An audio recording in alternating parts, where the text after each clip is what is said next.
여러분 안녕하십니까. 12월 26일 화요일입니다. 굿모닝 글로벌 시작합니다. 박명석입니다. 지난 금요일 뉴욕 증시 3대 지수가 아쉽지만 혼조세로 마감을 했습니다. 그렇지만 전체적인 그림 자체가 괜찮았습니다. 경제 지표가 호조를 보이면서 금리 인하에 대한 기대감이 이어졌고요. 다우가 이렇게 하락으로 마감했던 것은 나이키의 급락이 좀 주요했던 것으로 확인이 되고 있습니다. 경제 지표가 긍정적이었다라는 말씀을 드리려면 이 PCE 물가부터 좀 얘기를 해야 됩니다. 연준이 가장 주목하는 물가 지표죠. 11월 PCE 물가 데이터가 공개됐는데요. 전년 동월 대비 2.6% 상승했습니다. 연준이 가장 주목하는 물가가 2%대를 기록했다라는 건 이제 연준에게 더 이상 금리를 인상할 이유가 없어지는 거죠. 그리고 금리 인하에 대한 기대감으로 자연스럽게 연결된 이유가 전월 대비해서는 0.1% 또 하락했습니다. 이게 2020년 4월 이후 처음으로 이 PCE 데이터가 전월 대비 하락했다고 하더라고요. 뿐만 아니라 12월 미시건대 소비심리지수와 기대 인플레이션도 시장의 기대치에 부합했는데요. 소비심리지수는 69.7이 나오면서 지난 7월 이후 최고치였고요. 1년 기대 인플레이션 3.1%로 2021년 3월 이후 최저치까지 떨어졌습니다. 결국 그러면서 10년물 국채금리가 바로 반응을 했죠. 3.901%까지 하락했고요. CME 페드와치 기준으로 3월 금리 인하에 대한 기대감이 놀랍게도 현재 90%를 돌파하고 있습니다. 특히나 50bp, 그러니까 빅스텝으로 인하를 해야 된다라고 전망하는 사람들도 무려 15%에 달하는 그런 상황입니다. 결국 최근에 강세를 보이고 있던 마이크론 테크놀로지, 인텔을 중심으로 한 반도체주의 랠리가 시장을 주도했고요.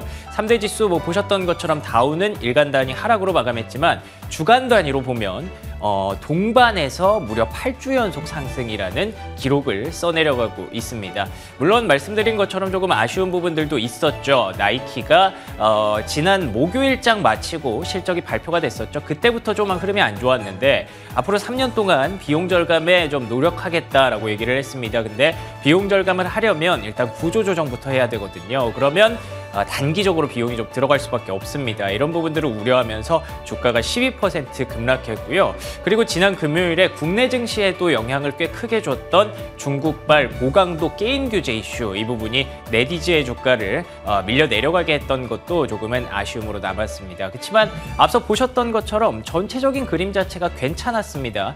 지표들이 다 시장이 기대한 대로 그렇게 계속 흘러가고 있습니다. 그렇기 때문에 이번 주까지 잘 마무리가 좀 돼서 9주 연속 상승으로 2023년이 마감되기를 기대하시는 분들도 있을 텐데 많이 올라온 만큼 조정도 나올 수 있다는 건 염두에 둬야겠죠.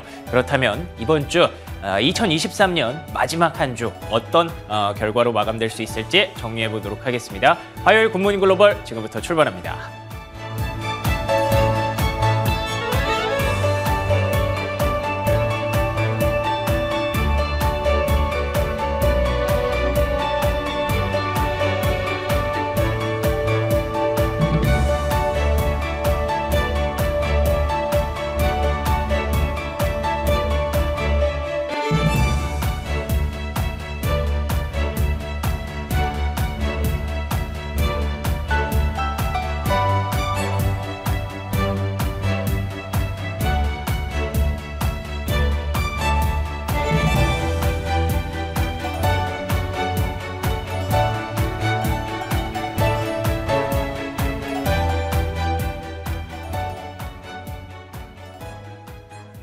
이번에는 미증시에서 있었던 메가 이슈 정리해드리는 시간입니다. 2023년이 끝나다 보니 월가 애널리스트들이 하나 둘씩 2024년의 탑픽들을 꼽아내고 있는데요. 그래서 오늘은 연말 기념 그리고 새해를 기념하는 의미로 앞으로 눈여겨봐야 할 월가의 탑픽들 가져와 봤습니다. 먼저 올해 어땠는지부터 살펴볼까요? 올해의 키워드는 인공지능에 대한 흥분, 그리고 우려했던 것보다 나은 경제라고 할 수가 있겠는데요.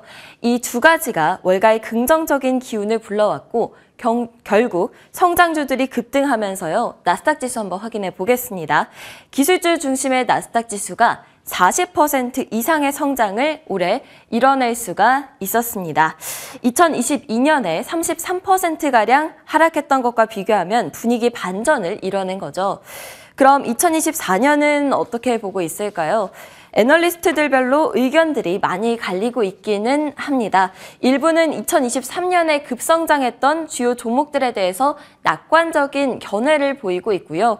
일부는 과소평가됐던 몇몇 종목들에 대해서 내년에는 좋을 것이다 라고 평가를 하고 있습니다. 그중 눈여겨볼 만한 몇 가지만 살펴보겠습니다.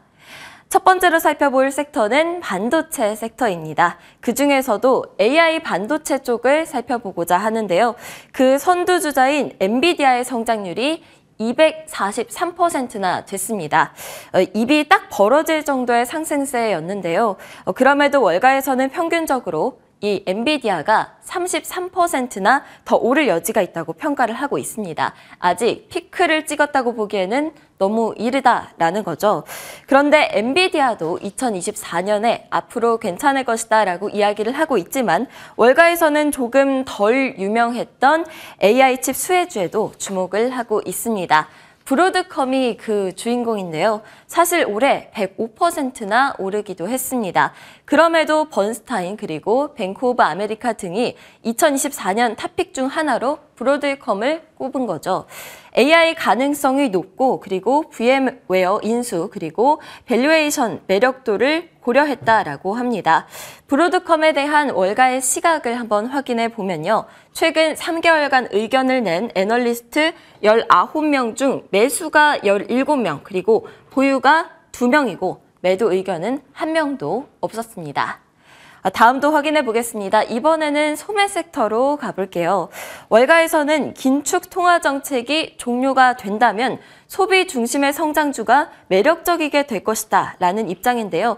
대표적인 종목 하나 가져와 봤습니다. 바로 코스트코입니다. 올해 애널리스트들 사이에서 탑픽으로 꼽히기도 했었고요. 그리고 실제로 한 해 동안 45%가량 오르기도 했습니다. 트루이스트는 코스트코가 여러 부문에 있어서 시장 점유율을 확장하고 있고 또 회원권 가격을 높일 것이기 때문에 만약에 주가가 하락하게 된다면 굉장히 매력적인 매수 기회가 될 것이다 라고 강조를 했는데요. 월가에서는 최근 3개월 내 의견을 낸 애널리스트 28명 중 20명이 매수, 8명이 중립 의견을 냈고요. 매도 의견은 단 1명도 없었습니다. 다음으로는 우버를 보고자 합니다. 이걸 보고 깜짝 놀랐는데요. 애널리스트들 의견 먼저 확인해 보겠습니다. 3개월 내 의견을 낸 34명 중 34명이 모두 매수 의견을 냈고요. 매도는 없었고 보유 의견도 없었습니다. 이렇게 많은 애널리스트들이 긍정적으로 보는 기업이 바로 우버라는 거죠. 현금 소진만 하던 기업에서 현금 창출을 하는 기업으로 반전에 성공한 기업인 이 우버는요. 차량 공유 그리고 식품 배달 시장에서 견고하게 성장해 나갈 것이다 라는데요. 강력한 펀더멘털을 지니고 있고 또 수익성 개선이 진행되고 있으며 추가적인 점유율 확대가 이루어질 것이다 라고 합니다. 이미 우버는 연초 대비해서 150%나 성장했지만 더 오를 가능성이 높다라는 평가입니다. 다음 탑픽은 중소형주들이라고 할 수가 있겠습니다. 이른바 스몰캡이다라고 불리는 종목들이죠. 올해 성공한 투자 전략은 내년에는 효과가 없을 것이다 라고 합니다. 올해 주식시장 상승세를 주도했던 빅7 대형 기술주들이 내년에는 상승세가 미약할 것이고 그 대신 가치주들 그리고 중소형주들에 집중해야 된다라고 합니다. 특히 연준이 내년 금리 인하에 나서게 된다면 중소형주들이 혜택을 크게 본다고 하죠. 미 경제가 탄탄한 흐름 속에서 연준이 예상보다 일찍 비둘기로 흐름을 전환을 하게 된다면 내년에 경제 성장이 더 탄력을 받게 될 것이고 이 경우에 소형주가 더 매력적이게 될 것이다라는 건데요. 13일에 있었던 FOMC를 계기로 그 가능성이 더 높아졌다라고 합니다. 2024년 탑픽 스몰캡 종목들로는 블루밍 브랜즈, 다인 브랜드 글로벌, 그리고 어드밴스 오토파츠 등이 꼽혔습니다. 이렇게 2024년 탑픽들에 대해서 몇 가지 꼽아서 살펴봤는데요. 전문가들이 유심히 지켜보고 있는 유망주들인 만큼 관심 가져보면 좋을 것 같습니다.